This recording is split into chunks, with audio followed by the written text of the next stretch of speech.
Bom dia, boa tarde, boa noite, seja lá o horário que você estiver vendo esse vídeo. Bom, o meu nome é Emily Silva de Souza, eu sou aluna da Universidade de São José das Estadão, no campus da Moca, curso sexto semestre de Pedagogia no campo noturno, e temos uma orientação da professora Cíntia. Bom, hoje nós teremos uma aula de Geografia, tá bom? Uma aula muito legal, que eu espero que vocês estejam animados para a nossa aula, tá? O nosso tema é biomas brasileiros, tá bom? E a gente vai falar um pouquinho do que são os biomas brasileiros. Bom, os biomas brasileiros, eles são um conjunto, tá, de um ecossistema, cujas características variam de acordo com a região, né, em que a gente está, no norte, no nordeste, no sul, no sudeste. E o Brasil, ele possui 6 biomas, tá bom? Agora a gente vai falar um pouquinho sobre os tipos de bioma. Aí do lado a gente tem um mapinha, tá bom? Aí tem os nomes e onde eles se localizam. Bom, eles são o quê? São regiões que compreendem grandes ecossistemas constituídos por uma comunidade biológica com características semelhantes, segundo o Instituto Brasileiro de Geografia e Estatística. O Brasil possui 6 biomas. O primeiro, tá bom, é o Cerrado, o segundo a Amazônia, o terceiro a Caatinga, o quarto é a Mata Atlântica, quinto é o Pantanal, e o sexto, lá embaixo, bem no sul, é o bioma Pampa, tá bom? Vamos falar um pouquinho sobre o bioma da Amazônia, tá? Lá em cima, pega todo o norte ali, um pouquinho a mais que isso, tá? O bioma da Amazônia, ele compreende uma área na qual se encontra a maior floresta tropical do mundo, né, gente? Do mundo. O Brasil tem esse privilégio, que é a floresta amazônica. Ela estende-se por 9 países da América do Sul, ela é bem grande, tendo sua maior proporção localizada no Brasil. A maior parte da nossa floresta é localizada no Brasil, apesar de abranger tudo isso, tá? Ela ocupa cerca de 40% do território dela, é baseado no Brasil. É o maior de todos os biomas brasileiros. Ele caracteriza-se por sua presença de diversos ecossistemas e por ter grande biodiversidade na fauna e na flora. Esse bioma compreende a região constituída por maior bacia hidrográfica do mundo. Além de tudo, tem a maior bacia hidrográfica, que é a bacia amazônica. Agora vamos falar um pouquinho desse bioma, sobre a fauna e a flora, tá bom? Os principais representantes da fauna são o onça-pintado, o banto cor-de-rosa, a arara azul, a capivara, o tatu, cobras, como cascavel e a jararaca, e a flora é constituída por aproximadamente 30 mil espécies de quase 100 mil existentes na América Latina, gente. É muita coisa, né? Mais de 30 mil espécies. Entre as espécies de plantas mais conhecidas destaca-se a Vitória Régia, que características de Igapós, né? Onde ela fica. E a hidrografia? Como será que é a hidrografia do bioma da Amazônia? Um bioma muito grande, né? O bioma da Amazônia ele compreende uma região que abrange a maior bacia hidrográfica do mundo, que a gente já falou, que detém 20% gente, 20% da água doce do planeta inteiro. Olha como o nosso país é rico em fauna, flora, em biomas. Tudo isso até em água. Gente, 20% da água do mundo é muita coisa, né? O rio Amazonas é o principal e o maior volume de água do mundo, recebendo vários afluentes. Muita coisa. Muita coisa acontece, muita coisa rica. A gente tem que agradecer muito por viver no país que a gente vive, apesar de ter muitos problemas, né? E o clima, como será que é o clima, né? Ele compreende uma região de clima quente e úmido, apresentando umidade do ar elevada durante todo o ano. O índice pluviométrico, tá? Que é o índice que faz essa medição, ele capta cerca de 2 mil milímetros de águas provenientes da própria floresta. Tudo isso só por conta da floresta. A vegetação, tá? A gente vai falar um pouquinho sobre a vegetação agora. Do bioma da Amazônia divide-se em matas de terra firme, matas de várzea e matas de igapó. As matas da terra firme compreendem os estratos mais altos, portanto não são inundadas. A de mata firme ela não chega a ser inundada. As matas de várzea apresentam áreas inundantes durante todo o período do ano. Já as matas de igapó constituem estratos mais baixos da vegetação e apresentam-se inundadas praticamente durante todo o ano. Ou seja, às vezes pode estar num período de chuva maior e num período de chuva menor ela não inunda. E o solo, como que será que é o solo? É muito legal a gente estudar essas coisas, porque a gente conhece um pouco mais do bioma, da geografia do nosso Brasil, né? E o solo da Amazônia, ele é arenoso, tá? E apresenta uma camada de humus, que é restante da deposição das floras, frutos e restos dos animais. E apesar disso, apenas cerca de 14% do território pode ser considerado fértil para práticas agrícolas. Por mais que ele tenha toda essa riqueza, só menos de 20%, né, 14%, é usada para a agricultura. O resto acaba não sendo usado. Bom, o próximo que a gente vai falar, que fica um pouquinho abaixo, tá? Ele deve ser o segundo, ele é o segundo maior, é o bioma do Cerrado, tá bom? O segundo maior bioma da América Latina e do Brasil, consequentemente conhecido como savana brasileira, tá? Ele apresenta grande biodiversidade e compreende uma área de elevado potencial aquífero. Esse bioma é característica por apresentar diversas fitofisionomias em virtude de vários contatos geográficos que possui com outros biomas, tá? Como a gente vê, ele não tem só esse bioma em volta dele, tem vários outros. Então, ele não fica um bioma fechadinho, como, por exemplo, o bioma Pampa, tá? E ao norte limita-se ao bioma da Amazônia, a leste a do Nordeste, como a gente pode ver, ao Nordeste, com a Caatinga. Ao sudeste, com o Pantanal, e o sudeste, a Mata da Atlântica, corrigindo o sudoeste, que é o Pantanal, tá bom? A gente pode ver e pega esse mapa todo. E como será que é a fauna e a flora desse nosso pedacinho, né? O Cerrado, ele possui uma grande variedade biológica. Ele apresenta cerca de 837 espécies de aves, 185 espécies de répteis, 194 espécies de mamíferos e 150 anfíbios, tá bom? Os principais representantes da flora do Cerrado são o tucano, o tamanduá-bandeira, o lobo-guará, a onça-parda, entre outros, tá? Tem bastante. Ele é bem abrangente também. E apesar da grande quantidade, a fauna do Cerrado não é totalmente conhecida. Olha só, gente. Principalmente em relação ao grupo de invertebrados. Em relação à flora, estudiosos estimam que há cerca de 10 mil espécies de vegetais que já passaram por identificação. Muitas espécies são usadas para fins medicinais e para alimentação. São representantes da flora do Cerrado o ipê, que a gente conhece bastante, a cagaita, que quase ninguém conhece, o jatobá, também bem conhecido, o pequi também, entre outros, tá bom?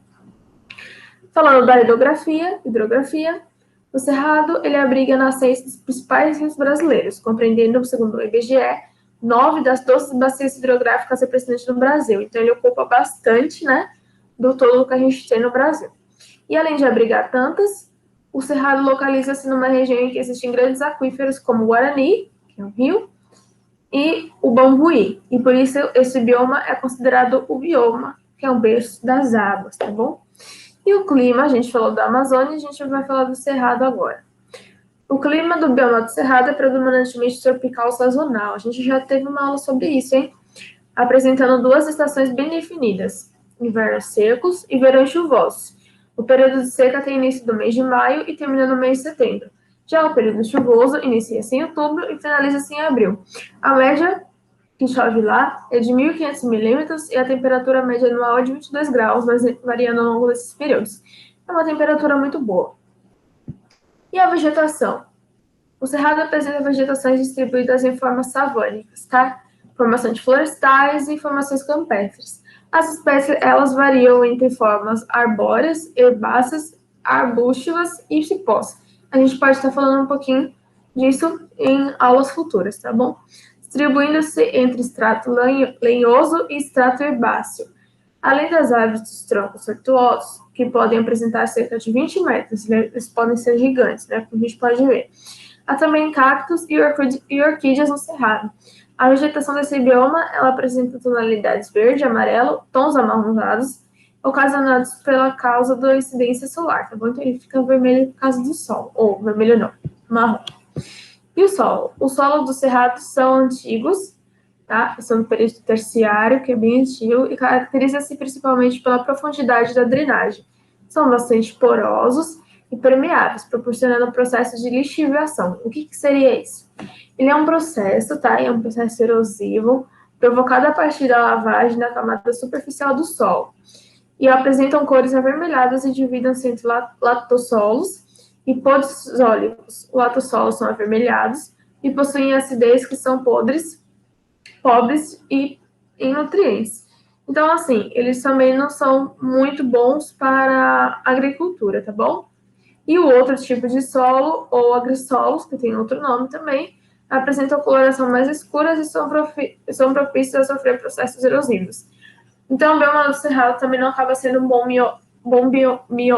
bioma para a plantação, tá? Para a agricultura. Gaguejei agora. E o terceiro lugar, a gente tem o bioma da Caatinga, que fica lá perto do Nordeste, tá? Pega essa parte do Nordeste. Ele compreende cerca de 11% do território brasileiro, ocupando boa parte da região Nordeste, até a proporção do norte de Minas Gerais.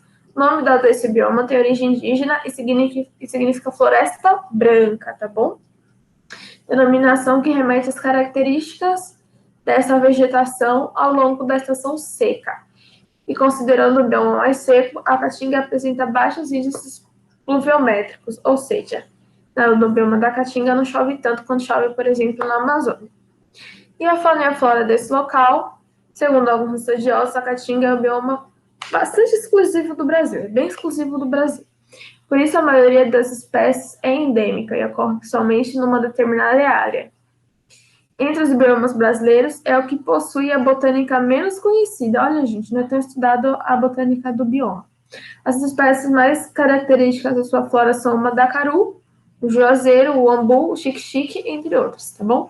E a flora varia de acordo com as características locais, como o índice de chuva e particularidades do solo, tá? Então, é uma flora bastante distinta.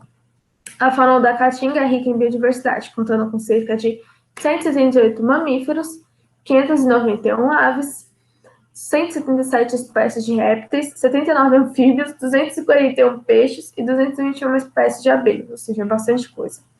Os principais representantes desse bioma são o jacaré do papo amarelo, jiboia, ararinha azul, cágado e soldadinho do Araripe. Um pouquinho mais para frente, eu vou trazer alguns tipos de novo, só para a gente relembrar um pouquinho dos animais que pertencem, os principais animais que pertencem a cada bioma, tá? Cada biodiversidade que a gente tem um pouquinho no Brasil.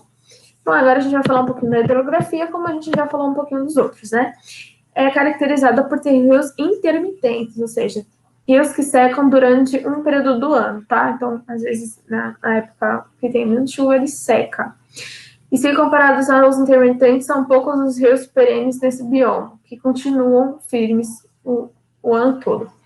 Um exemplo deles é o São Francisco, o Rio da Caatinga, nasce nas cabeceiras da Serra das Chapadas, e o lençol freático da região abrangida por esse bioma possui baixo nível de água em virtude das escassez da chuva e do solo pouco permeável. Um pouquinho triste, né? Mas faz parte do nosso bioma. Agora, o clima. Vou falar um pouquinho do clima do bioma da Caatinga. O bioma da Caatinga, ele compreende a região em que predomina o clima semiárido, o qual define as principais características desse bioma. Os níveis pluviométricos, que são as chuvas, atingem cerca de 800 milímetros ao ano, pouquíssimo comparado ao bioma da Amazônia, por exemplo, que atinge mais de 2.000 milímetros por ano. O clima semiárido possui 2 períodos de chuva e um de seca. Nos períodos chuvosos, os níveis de chuva alcançam a mais ou menos 1.000 milímetros por ano. Já nos períodos de seca, esse índice cai para 200 milímetros por ano. Triste, né, gente? A temperatura média anual fica entre os 25 e 30 graus, um pouquinho mais quente. Nessa região, ao longo do período da seca, algumas áreas são castigadas pela forte insolação. É aquilo que a gente sempre vê na TV, né? Às vezes perde uns animaizinhos, porque falta chuva. A gente também tem aquelas caixas que parecem caixas d'água, mas elas ficam no chão, que é para quando chover armazenar água ali, porque muitas das vezes no bioma da Caatinga atinge secas que podem durar anos, ou pelo menos meses. Aí sempre tem que ter água acumulada, ou buscam águas entre os lugares, como em caminhão-pipa. Às vezes pode ser que tragam água, né? Bom, e no período da vegetação? A vegetação desse bioma, ele apresenta características específicas, como queda de folhas durante o período da seca, e geralmente as árvores são baixas e tortuosas. A paisagem é composta por arbustos e cactos. Entre as principais características está o xeromorfismo, ou seja, é uma adaptação das plantas em sobrevivência às regiões com pouca disponibilidade de água e clima seco, por meio, por exemplo, ali, de mecanismos de armazenamento de água. As raízes da vegetação normalmente cobrem o solo e conseguem captar o maior volume de água possível. Vocês sabiam que dentro do cacto tem água? É uma bela curiosidade, né? O cacto, assim como no deserto, em regiões áridas, se é que ele nasce, ele armazena água para poder passar por esse tempo de seca. Se você corta um cacto, você vê que sai água dentro dele. Sabiam? É bem legal. Solo. Os solos da caatinga variam entre rasos e moderadamente profundos. São pouco férteis e geralmente ricos em minerais, porém pobres em matéria orgânica. São também arenosos e pedregosos, retendo pouca água. A coloração varia entre tons vermelhos até a cor cinza. Vocês já viram? De cor cinza? Pois é. No bioma da caatinga, isso é possível.